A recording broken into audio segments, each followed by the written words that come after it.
अस्सलामु अलैकुम वरहमतुल्लाहि वबरकातुहू।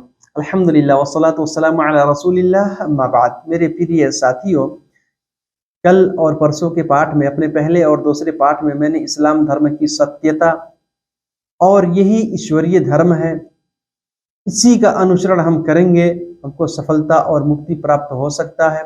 और यही धर्म शुरू संसार से चला आ रहा है, इस बारे में हमने बातें सीख ली। आज के इस पाठ में हम ये जानेंगे कि इस्लाम धर्म के कुछ मूल उद्देश्य और इसके कुछ नियम यानी विधि विधान हैं। सबसे पहले हम ये जान लें कि इससे मैंने बताया कि शुरू संसार ही से अल्लाह ताला ने हर एक समुदाय में, हर एक राष्ट्र में नबी भेजा ताकि उनका मार्गदर्शन हो, उनका पथ प्रदर्शन हो। जिन्होंने नबियों की बात मानी वो सफल हो गए। उसी सिलसिले की अंतिम कड़ी हमारे नबी मोहम्मद सल्लल्लाहु अलैहि वसल्लम है। अल्लाह ताला ने आपको मक्का में मबऊस किया, मक्का में भेजा और 40 बरस के बाद आपको नबी बनाया। आपके सर पे नबूवत का ताज, नबूवत का मुकुट रखा और आपको प्रचार प्रसार करने का आदेश दिया। हमारे नबी मोहम्मद सल्लल्लाहु अलैहि वसल्लम की जीवन चरित्र, इतिहास आप पढ़िए, यकीनन आप बहुत खुश होंगे और आपको एक प्रेरणा, एक शक्ति मिलेगी सत्य मार्ग पर आने के लिए। नबी मोहम्मद सल्लल्लाहु अलैहि वसल्लम ये सारे नबियों के समापक हैं। अल्लाह ताला ने आपको पूरी जाति के लिए, पूरी मानव जाति, पूरे ब्रह्मांड, पूरे विश्व के कल्याण के लिए दया का प्रतीक बना करके भेजा। नबी मोहम्मद सल्लल्लाहु अलैहि वसल्लम ने लोगों को अंधेरों से निकाल के प्रकाश की तरफ, अंधेरों से निकाला प्रकाश की तरफ लेकर के आए। और नबी सल्लल्लाहु अलैहि वसल्लम जब मक्का में पैदा हुए, अभी बाल्यकाल ही में थे, सब लोग आपको सादिक कहते, सत्यवादी कहते थे, अमानतदार कहते थे। लेकिन जब आप सल्लल्लाहु अलैहि वसल्लम ने प्रचार प्रसार शुरू किया, लोगों को सही रास्ता दिखाया, लोग आपके शत्रु हो गए, आपके दुश्मन हो गए। और आप सल्लल्लाहु अलैहि वसल्लम कोई नया धर्म लेकर के नहीं आए, बल्कि वही धर्म जो शुरू संसार से चला आ रहा है। लोगों के अंदर जो खराबी, जो बुराई पैदा हो गई थी, उसी को नवीकरण, उसी को साफ करने के लिए, उसी को शुद्ध और पवित्र करने के लिए आप सल्लल्लाहु अलैहि वसल्लम ने जो है ये काम किया। जो अच्छे लोग थे, बुद्धिमान थे, सज्जन थे, जिनके जो होशियार लोग थे, उन्होंने आप सल्लल्लाहु अलैहि वसल्लम की फौरन अनुसरण कर लिया, आज्ञा पालन कर लिया। और जो बुरे लोग थे, उन्होंने जो है रसूल सल्लल्लाहु अलैहि वसल्लम को बुरा भला कहना शुरू कर दिया। यहाँ हम एक बात और जान लें, नबी मोहम्मद सल्लल्लाहु अलैहि वसल्लम ने किसी इंसान से पढ़ना लिखना नहीं सीखा, कभी वो स्कूल नहीं गए, कोई आपका संसारी जीवन में गुरु नहीं है, कोई आपका शिक्षक नहीं है। फिर भी आप सल्लल्लाहु अलैहि वसल्लम ने कुरान जैसा एक उत्कृष्ट, बेमिसाल और महान पुस्तक प्रस्तुत किया, लोगों को दिया, बताया। इससे ये प्रमाणित होता है, प्रश्न होता है, पता चलता है कि ये कुरान किसी इंसान का लिखा हुआ नहीं है, बल्कि ईश्वरीय ग्रंथ है।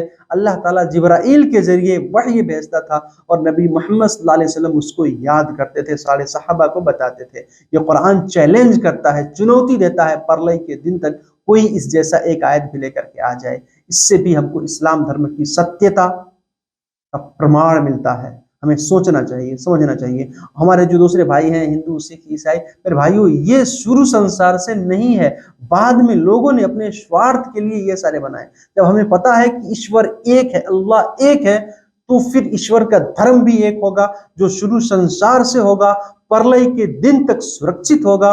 वही नहीं सत्य धर्म है, वही ईश्वरीय धर्म है, और वो है सत्य इस्लाम।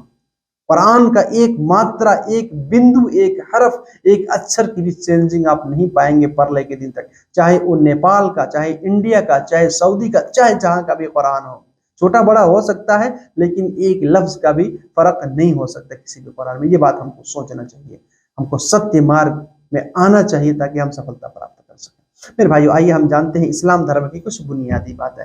बुनियादी बातों में आज ये है कि जिसे ईमान का अरकान कहते हैं, या जिसे ईमान का स्तंभ है। इस ईमान यानी हृदय में जो विश्वास है, जो हमारी आस्था है, तो उसके छह जो उसके मूल आधार हैं। उसमें सर्वप्रथम अल्लाह के ऊपर विश्वास रखना, और ये सबसे अहम और खास है। हमारे जन्म का मूल उद्देश्य यही है। अल्लाह ताला ने हमको मानव का रूप दिया, मानवीय जाति में हमको, हमारी सृष्टि की जानवर नहीं बनाया, हमें बुद्धि और विवेक दिया, सोचने समझने की शक्ति दी, तो हमको इसका प्रयोग करना चाहिए। अल्लाह ही सत्य उपास्य और सत्य पूज्य है। अल्लाह के अतिरिक्त कोई भी सत्य उपास्य नहीं। अल्लाह ही सृष्टि करता और पालन करता है। एक बुद्धिमान व्यक्ति सृष्टिकर्ता को छोड़ के सृष्टि की पूजा कभी नहीं करेगा। एक इंसान जो यानी एक बुद्धिमान इंसान जो रचयिता है, सारे ब्रह्मांड का पालन करता है, उसको छोड़ करके बनाई हुई चीजों की, अपने हाथ से बना करके उस चीज की पूजा कभी नहीं करेगा।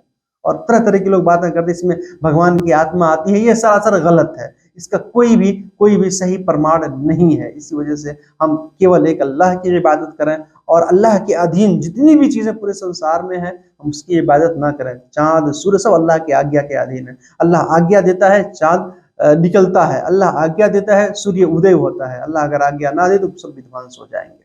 इस वजह से हमको एक अल्लाह की इबादत करनी चाहिए।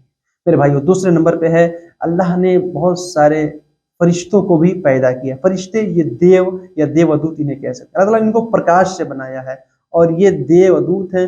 ये अल्लाह ताला ने इनको खास खास कामों में खटाया है। ये अल्लाह के काम करते रहते हैं और सदैव अल्लाह की इबादत करते रहते हैं। अल्लाह की इबादत, उपासना, आराधना, भक्ति और पूजा पाठ में लीन रहते हैं। ये अल्लाह की आज्ञा का अवहेलना नहीं करते। और अल्लाह ताला ने कुछ फरिश्तों को पानी बरसाने, लोगों को जो अन्न पुण्य देना है उसके ऊपर जो है उनको खटाया है। इस तरह से और भी इनके बहुत सारे काम है, हमको इस बारे में जानना चाहिए, जो हमको कुरान से और सही हदीस से प्रमाणित मिलते हैं, जिसका सबूत हमको मिलता है। तीसरे नंबर पे ईश्वरीय ग्रंथ, आकाशीय पुस्तक। अल्लाह ताला ने बहुत सारे ग्रंथ अवतरित किए। तौरात, जबूर, इंजील जिसे बाइबल कहते हैं और जिन्हें वेद कहा जाता है, ऋग्वेद, यजुर्वेद, अथर्ववेद, सामवेद, हो सकता है, इसका प्रमाण तो नहीं, हो सकता है ये भी ईश्वरीय ग्रंथ हो।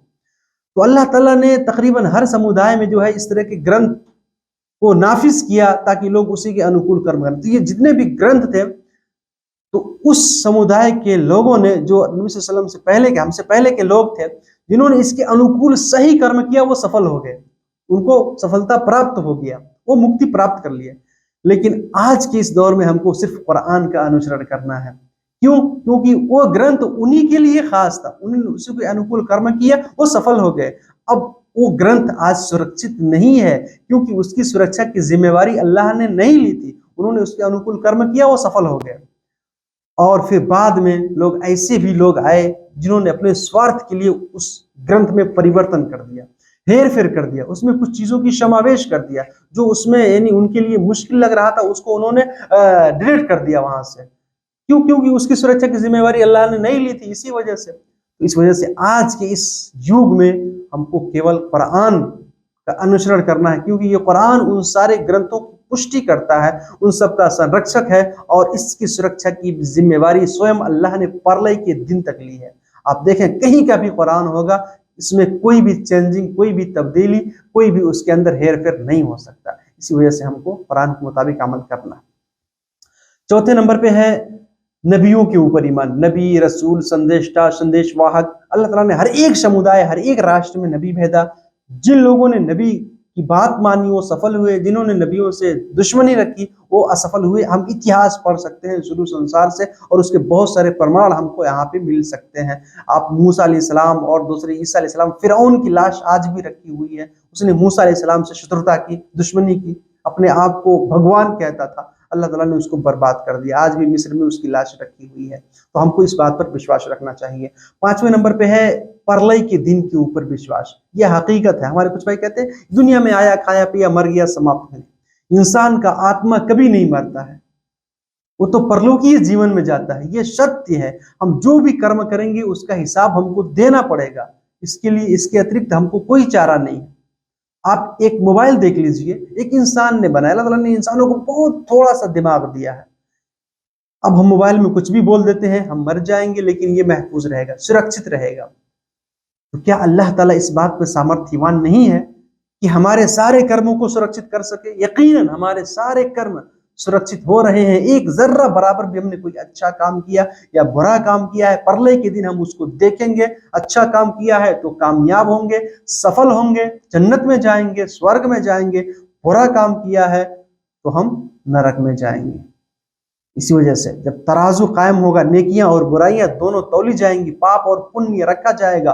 पाप अगर ज्यादा हो गया तो जहन्नम, और पुण्य ज्यादा हो गया तो जन्नत। तो इसलिए हमको हमेशा सत्य कर्म करने का प्रयास करना चाहिए। छठे नंबर पे जो है वो है ईमान बिल कद्र, अर्थात भाग्य के ऊपर विश्वास रखना, किस्मत के ऊपर। जो कुछ भी होता है अल्लाह की तरफ से। संसार में कोई भी घटना घटता है अल्लाह की तरफ से। अल्लाह के मर्जी, अल्लाह के मंशा, अल्लाह की इच्छा के विरुद्ध कुछ भी नहीं होता है। इस बारे में भी हमको विश्वास रखना चाहिए। और मेरे भाइयों, ये ऐसा गोप्य है, एक ऐसा रहस्य है जो अल्लाह ताला ने किसी को भी नहीं बताया। आज हम यहाँ आपसे बातें कर रहे हैं, एक क्षण के बाद हमारे साथ क्या होगा हमको नहीं मालूम। तो इस वजह से जो हमको सदैव सचेत, सावधान रहना चाहिए, तैयार रहना चाहिए कामयाबी हासिल करने के लिए, क्योंकि ये दुनिया की जिंदगी ही हमारी वास्तविक जीवन नहीं है।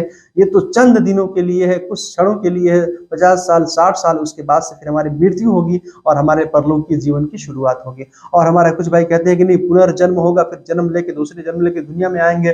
अच्छा काम किए हैं तो इंसान बनेंगे, मनुष्य का रूप लेंगे, बुरा काम किए हैं तो जानवर बन जाएंगे। ये सरासर गलत है। साइंटिस्ट भी इसको नहीं मानते कि कोई भी इंसान वापस फिर के इस दुनिया में आएगा, कभी नहीं आएगा। इंसान तो जाएगा, उसका परलोकीय जीवन की शुरुआत हो गई। अब वहां पर उसको कामयाबी हासिल करने के लिए कोशिश करनी चाहिए। अल्लाह ताला हम सबको सद्बुद्धि दे, अल्लाह ताला हम सबको सत्य मार्ग में हिड़ने की प्रेरणा और शक्ति दे। आमीन। वस्सलामु अलैकुम व रहमतुल्लाहि व बरकातुहू।